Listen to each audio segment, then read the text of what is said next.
Hey, I'm Kenneth Wajda. I'm a professional photographer here in Colorado. Welcome to another one of my photo chats. So I teach high school. I teach at a local Boulder high school photography class, and I tell them what you're learning with cameras and apertures and shutter speeds and ISO and composition and what you're learning with those tools is something that you're not going to have most people know in the future. Because when it comes to the phone, it's just one button. And most people have no idea what it does. They just know how to push that button. We have regressed to 1900, and everybody has a Brownie, which has one button on it. And their slogan back in 1900, Kodak said, "You push the button, we do the rest." Apple says the same thing. You push the button, and a bunch of computers and computational photography and AI and all the things that we've programmed into it, it will do the rest. And it won't make photographs. It'll just make photos that are good enough for this little screen. But that's okay, because that's all that most people are ever going to see them. Nobody's ever going to see anything bigger than that. And no matter if it's a little bit out of focus, it'll look good enough on this screen. Because it's not very big. Which is completely the difference between photographers who make photographs, who print, who make art that goes up on walls, that is existing. That's a huge difference from I push a button and send it to my friend and they swipe past it.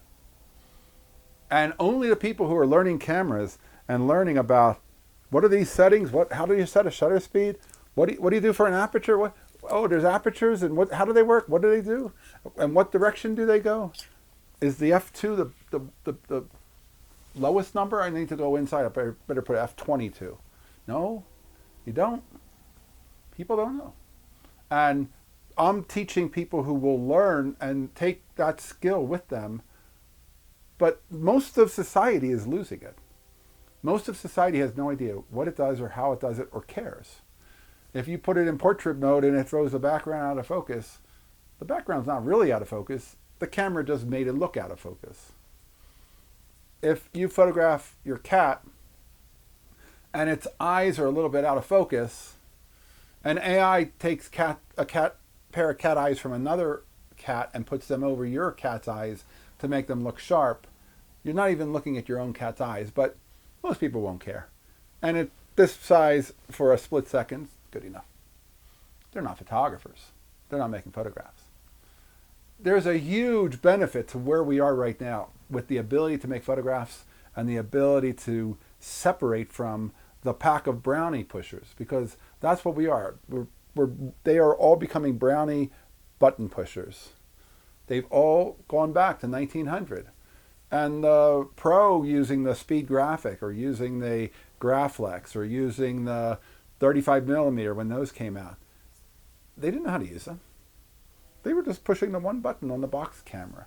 And Kodak did everything. And they hoped that Kodak kind of made it so that everything would kind of come out okay if you're in bright light.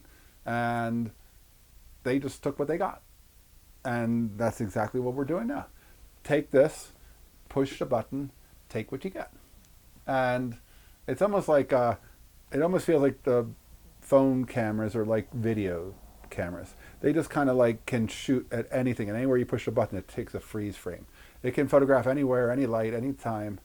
It's just grabbing one little moment out of this thing, but you don't even have to hold the camera still. It's just this big, without any technique, a thing that can just grab stuff and then it'll figure out how to sharpen it up later.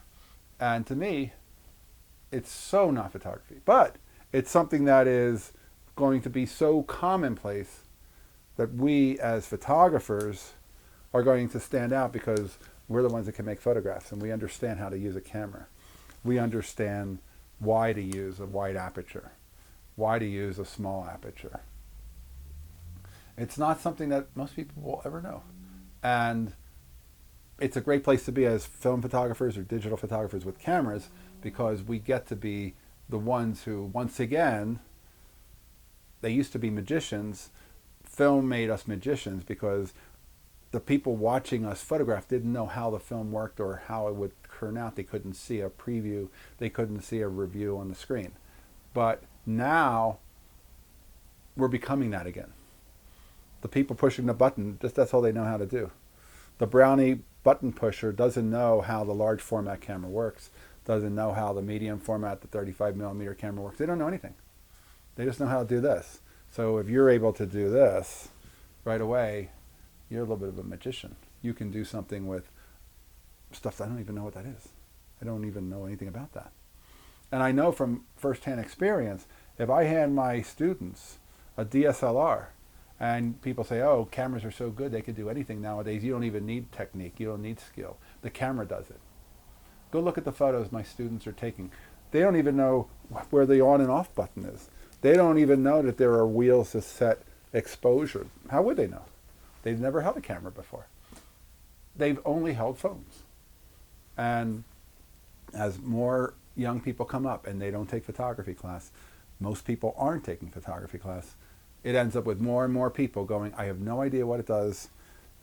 Apple can program your life, but the photographers will make the photographs that they want to make, knowing photographic techniques. And we will be in a minority, but we will be valued for our exclusivity. All right, that's today's photography talk. If you're enjoying these, hit the subscribe button.